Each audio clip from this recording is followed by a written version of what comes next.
Acredito que essa semana que se inicia amanhã não será assim uma semana tão boa para o grande ministro que manda em tudo no Brasil. Eu falo isso porque muito provavelmente será votada no plenário do Congresso americano aquela lei que pode cancelar o passaporte, na verdade cancelar o visto para que o ministro entre nos Estados Unidos. Será apenas o primeiro ato.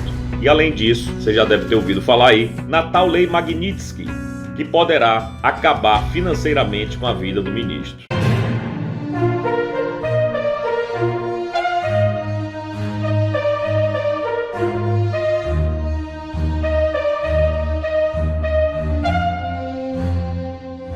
Estados Unidos retiram visto de estudante por apoio ao Hamas. É isso mesmo. O Departamento de Estado norte-americano, equivalente ao Ministério das Relações Exteriores do Brasil, revogou o visto de um estudante estrangeiro. O aluno estava associado aos protestos em apoio aos terroristas do Hamas em universidades dos Estados Unidos. O jornal The New York Post publicou as informações na última sexta-feira. O nome do estudante e da instituição em que ele estudava não foram divulgados em razão das restrições legais do país. E por falar em perda de vistos, 3 autoridades brasileiras podem ser punidas pelo Congresso dos Estados Unidos. Isso mesmo. O Congresso dos Estados Unidos discute punições contra 3 autoridades brasileiras. O ministro do Supremo Tribunal Federal, Alexandre de Moraes, o Procurador-Geral da República, Paulo Gonet, e o delegado da Polícia Federal, Fábio Schor, são os nomes em questão. Segundo parlamentares do Partido Republicano, a atuação dessas autoridades nos inquéritos que bloquearam perfis de políticos e militantes de direita em redes sociais constitui uma grave violação da liberdade de expressão. Por essa razão, congressistas norte-americanos defendem sanções contra os envolvidos, alegando que suas ações configuram censura.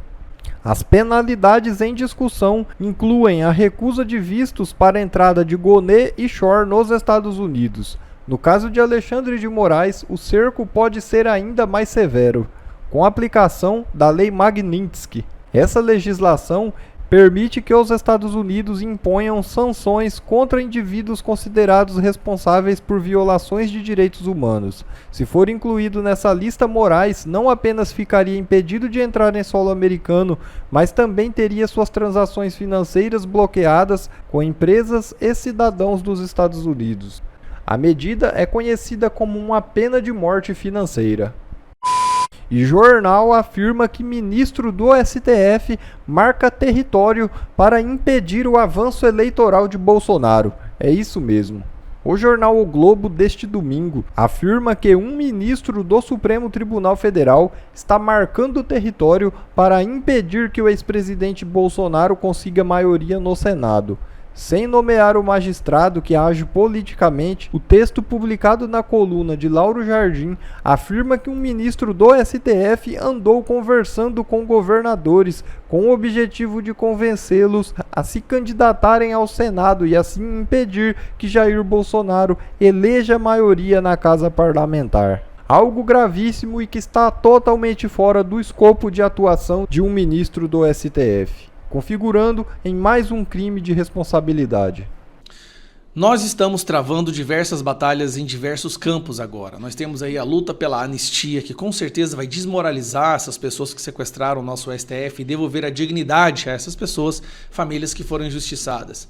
Nós temos o STF na tentativa de censurar a internet junto, em conluio com o governo, e essa é uma batalha que a gente não pode perder. Se a gente perde ela, a gente perde a capacidade de continuar na luta, Seremos todos censurados e é exatamente o que eles querem. Então esse é um outro campo de batalha também que nós estamos travando. Nós temos alguns projetos de lei que estamos tentando aprovar no Congresso, que é para diminuir um pouco essa força, essa autoridade que o STF criou contra o Congresso, devolver um pouco as prerrogativas para os parlamentares. Nós temos as ações nos Estados Unidos que estão sendo tomadas, essas estão sendo lideradas pelo Eduardo Bolsonaro, que com certeza pode arrefecer um pouco, pelo menos controlar um pouco a sanha persecutória desses ministros da nossa Suprema Corte. Mas só tem uma batalha que representaria o fim da guerra.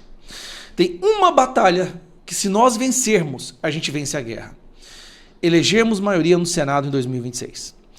nós temos 81 senadores no Senado do Brasil. Porque é a única casa que pode realmente fazer um impeachment, que pode realmente acabar com essa bagunça, a única que tem a prerrogativa constitucional é o Senado.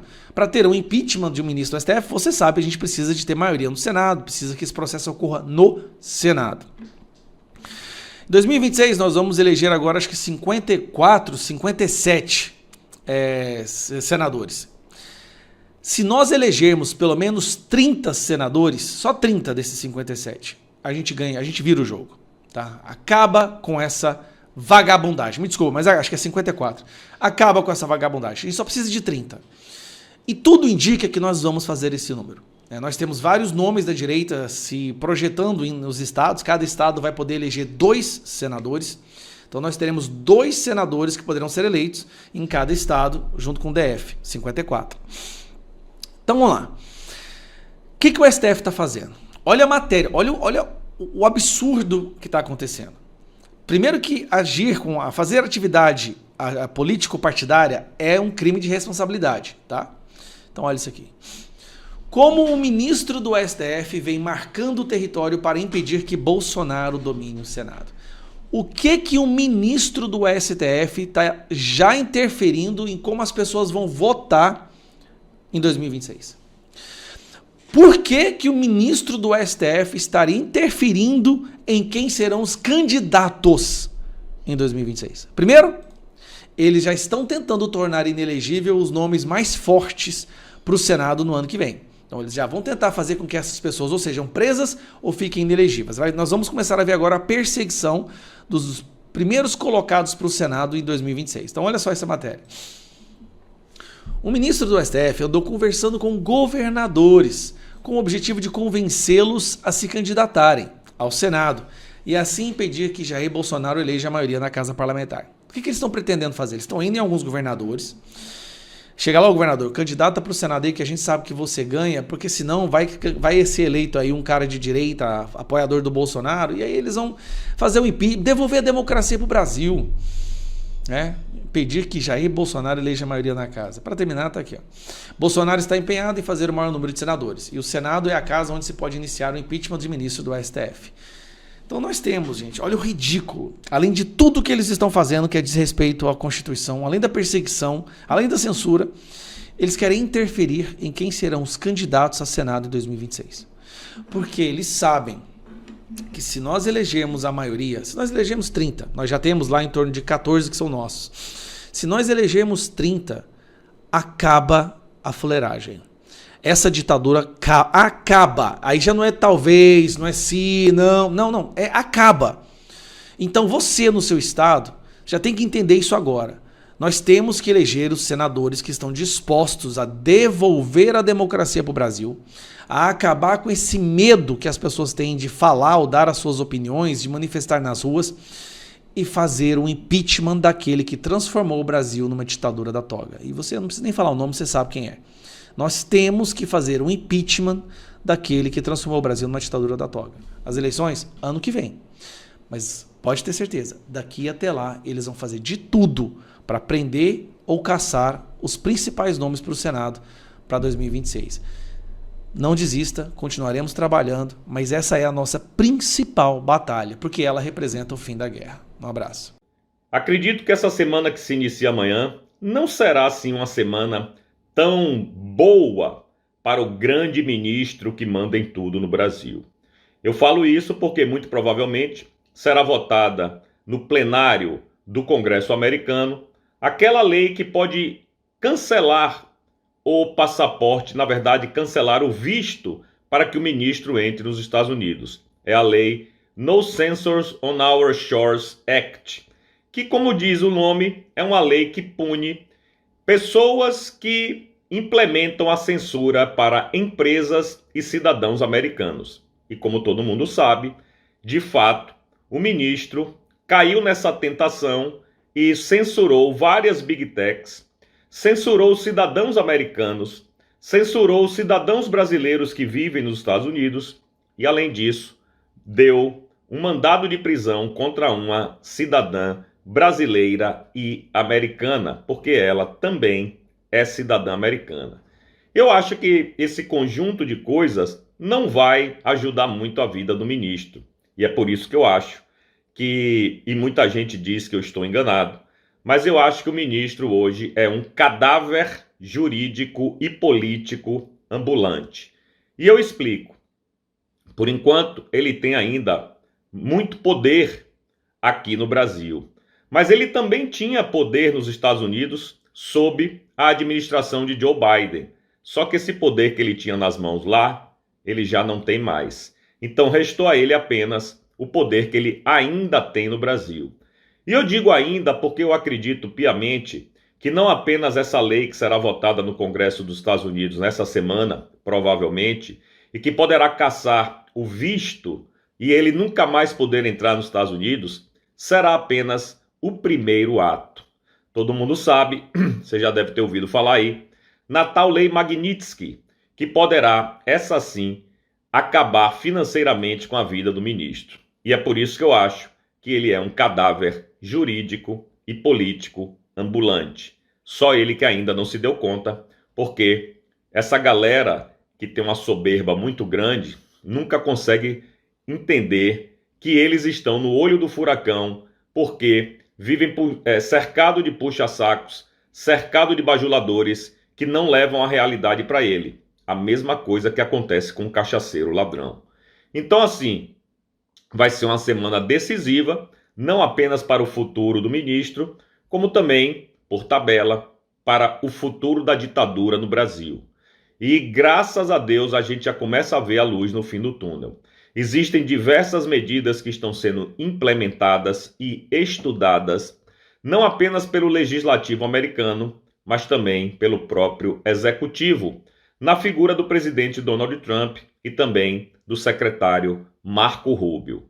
Bom, eu sei que você está aí ansioso para ver essas medidas serem implementadas o mais rápido possível, mas calma, minha gente, o mundo não foi feito em um dia e as coisas acontecem quando tem que acontecer. Então, é só dar tempo ao tempo, porque hoje não é mais uma questão de quando isso, de se isso vai acontecer. É uma questão de quando, e eu acredito que esse dia está cada vez mais perto. O ministro, de fato, é um cadáver ambulante, ele já morreu e não sabe, não tem mais poder algum nos Estados Unidos, como tinha para mandar o FBI na casa de brasileiros lá, né, ilegalmente. Só que, como eu disse, ele ainda tem esse resquício de poder no Brasil, que é muito grande, ele ainda manda e desmanda aqui, mas, como eu também disse, é uma questão de tempo para a gente ver esse cadáver insepulto, de fato e definitivamente, ser retirado da vida do Brasil e do brasileiro, porque ninguém aguenta mais sofrer tanto na mão de uma única pessoa. Claro que a gente sabe que ele é apenas a ponta de lança. Ele tem um respaldo dos seus pares e tem um respaldo de gente muito poderosa que está por trás de tudo isso. Mas essa galera vai soltar a mão dele em breve e vocês vão ver. Enfim, eu acredito nisso. O Superior Tribunal Militar rejeitou um habeas corpus, o STM se declarou incompetente para um habeas corpus, mas vamos por partes, porque o ex-presidente então pediu para ser julgado não pela primeira turma, e sim pelo plenário da Corte do STF. A defesa de Bolsonaro argumenta que parece inadmissível que o julgamento do ex-presidente não ocorra no tribunal pleno, no plenum do STF, e que tal necessidade deriva da Constituição Federal e do regimento interno do próprio tribunal. A lista de testemunhas apresentada inclui o governador de São Paulo, Tarcísio de Freitas, mas também senadores como Rogério Marinho e Ciro Nogueira, além dos ex-comandantes militares que o denunciaram.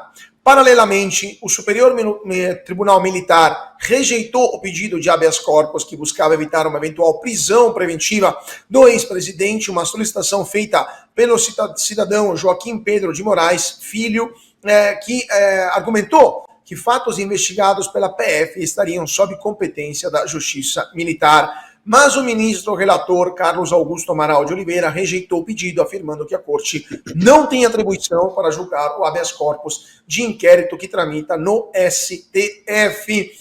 E agora eu queria perguntar justamente para alguém que está enfrentando um desses processos, né, consta essa questão do Supremo atuar dessa forma arbitrária e ilegal. Né? No caso do ex-presidente Bolsonaro, na sua opinião, esta defesa apresentada ontem à noite vai adiantar alguma coisa ou a sentença já está escrita? Já está escrita, a Fabi resumiu bem. Hoje eu abri minha coluna na Gazeta do Povo dizendo: ninguém sério leva a sério esse julgamento. Ninguém. A gente tem a obrigação moral de resistir, pelo menos às narrativas. Eles tiram muitas coisas nossas, tiraram meu dinheiro, minha liberdade, de ir e vir, minha liberdade de expressão, porque eu estou sob censura prévia nas redes sociais do Brasil há 2 anos, mas eles não podem tirar da gente isso. Né? Nem apontando uma arma, a gente vai repetir a ladainha de que existe um julgamento em curso. Não existe um julgamento em curso. Isso é um jogo de carta marcada. Aquele que disse nós derrotamos o bolsonarismo num convescote de comunistas, estudantes, entre aspas, Fabi, é o mesmo que diz que o Flávio Dino e o Zanin não são suspeitos para julgar o Bolsonaro. Um era ministro do Lula até ontem e demonizava o Bolsonaro, o outro era advogado do Lula até ontem. Então, é tudo muito ridículo. O papel da alta cúpula militar também tem sido um papelão. É um papel ridículo. Né? Então, eles estão embarcando nesse jogo ridículo. Então, de novo, nós temos obrigação com o nosso público de falar a verdade. E a verdade machuca, porque a gente sabe o que eles querem, a gente sabe o que eles fizeram no verão passado, a gente sabe quem deu o golpe no Brasil, e temos uma quadrilha no poder, que tomou de assalto o poder, o que é diferente de ganhar a eleição. Nós temos o Sérgio Cabral solto e a Débora cabeleireira presa. Nós temos essa pataquada toda em relação ao Rubens Paiva, que o filho vivo defende o modelo soviético como se fosse um grande defensor da democracia e resistente de ditadura, né, promovido pela Globo, intelectuais e companhia, e o Clesão morto na ditadura atual. Então, de novo, nós sabemos o que está acontecendo com o Brasil. Eu, se sou Bolsonaro, claro que esse cálculo é um cálculo difícil, mas eu já estaria na embaixada americana, pedindo asilo. O Eduardo Bolsonaro, se sou eu, não volto para o Brasil. Não é por falta de coragem, é por um cálculo de onde eu consigo maior impacto contra a tirania. Porque é disso que o Brasil precisa hoje. Infelizmente, ainda tem gente alienada, ainda tem gente que nem sabe direito quem é Daniela, ou Débora, Daniel Silveira, não sabe do meu caso. Tem gente, acreditem se quiser, na elite. Na elite. Então, até rolar um convencimento geral de que o Brasil já é Venezuela, leva um tempinho. Mas a gente precisa pensar estrategicamente como reagir a isso. E não é fingindo que existe uma premissa verdadeira em falar que tem um julgamento. Não, entramos com recurso. Não foi aceito. Será que vai... O advogado do Bolsonaro fez um texto muito bem escrito nas suas redes sociais, mostrando o fórum, a falta de competência do foro, o caráter semi-secreto, porque as investigações não chegaram todas à defesa. É tudo absurdo, é tudo viciado na origem, é tudo ridículo. Os que acusam o Sérgio Moro de ser suspeito na Lava Jato ao julgar o Lula são os que demonizam o Bolsonaro, fazem a oposição política a ele e vão julgá-lo. Então, de novo, e eu quero sempre lembrar aqui, porque esse é um papel ingrato também, porque é mais fácil a gente personalizar, dar nome, falar de Alexandre de Moraes. Mas agora, na primeira turma, por maioria, votaram que o Rumble segue sob censura no Brasil. Então, não é um problema de Alexandre de Moraes.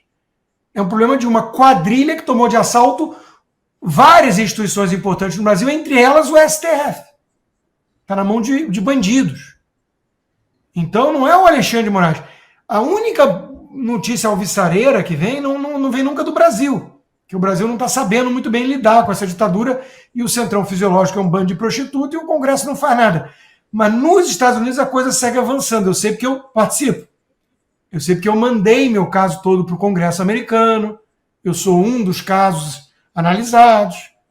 Eu sei, por exemplo, que a punição do visto está para sair e não vai ser só Alexandre de Moraes, e que depois temos que discutir as punições financeiras, o Magnitsky Act, que já explicamos aqui a exaustão.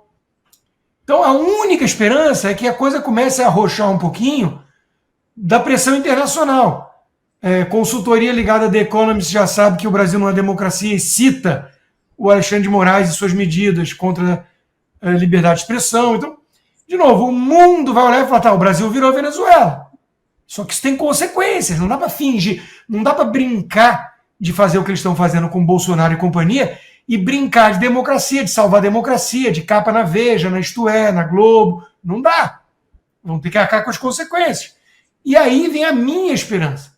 Os donos do poder, banqueiros, empreiteiros, gente que não vai achar graça quando as consequências chegarem. Não vai achar graça.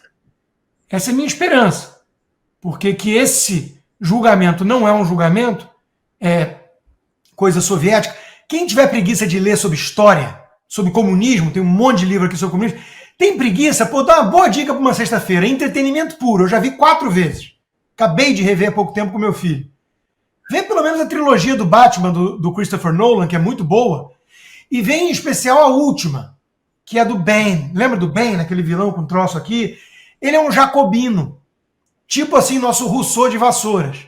Ele é o Barroso com força, em vez de refinamento, em vez de samba no pé, com o Duda Paz. O Barroso do filme, o Bane, ele faz julgamento sumário também. Eles botam lá em julgamento e falam exílio ou morte. O exílio significa morte, porque é mandar o cara andar em gelo fino e o cara morre. Então, isso é um julgamento soviético. Isso é um julgamento do Supremo Brasileiro de hoje. Bom, pessoal, esse foi mais um vídeo. Eu espero que vocês tenham gostado. Se vocês gostaram, deixa o like aqui para fortalecer nosso canal. Logo eu volto trazendo mais informações da política para vocês. Um forte abraço, fiquem todos com Deus e até a próxima.